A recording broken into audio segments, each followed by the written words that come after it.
vicinity here, so you. All right, I am at Fantasticon with voice actor Andy Merrill.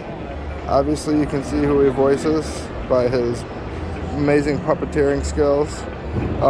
Look, I can wave. How did you first get involved with Adult Swim? I was at Cartoon Network from the ground floor, so about 2 months after Cartoon Network launched, I was hired in programming, and Space Ghost kind of came out of programming meetings and stuff, and so we kind of decided to put a show of our own on, and that's kind of where Space Ghost came from. So I was at Cartoon Network for like 23 years, 25 years. So I was like one of the original people there. So kind of I've been in touch with basically everything that's been touched there. So obviously it's your career, but like, what did you think of it when you first got into it? What did you think of the concept of Space Ghost and all these other things that you? I grew up. The main action cartoons I remember growing up were Space Ghost, Johnny Quest, and Super Friends. And so, I don't know, Space Ghost kind of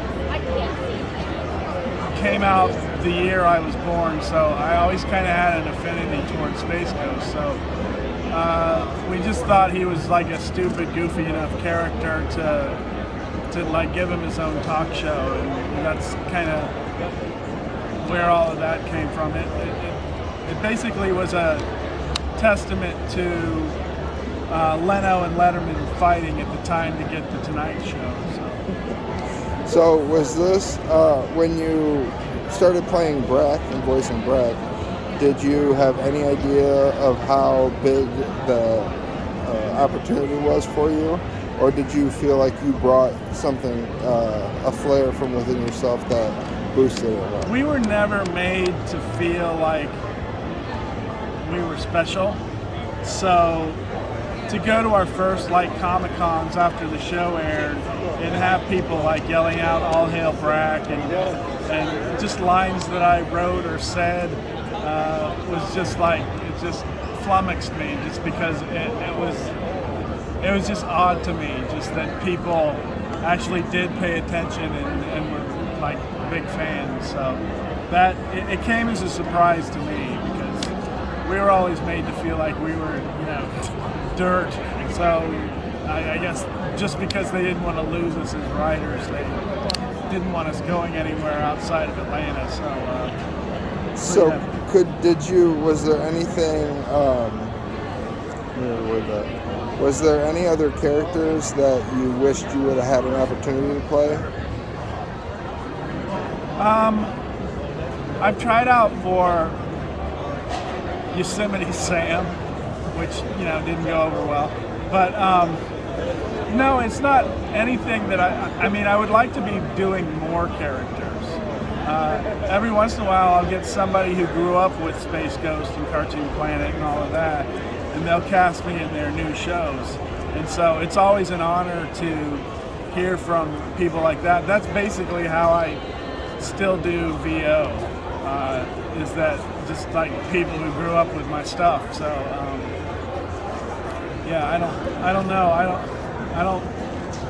I'm not really heavily into auditioning for characters, so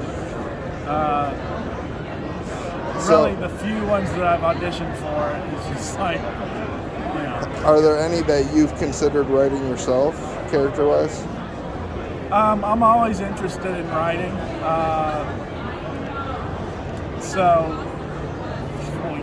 But one of them people haven't seen yet, so I haven't, started trying to get into writing for that. So we'll see what happens with it.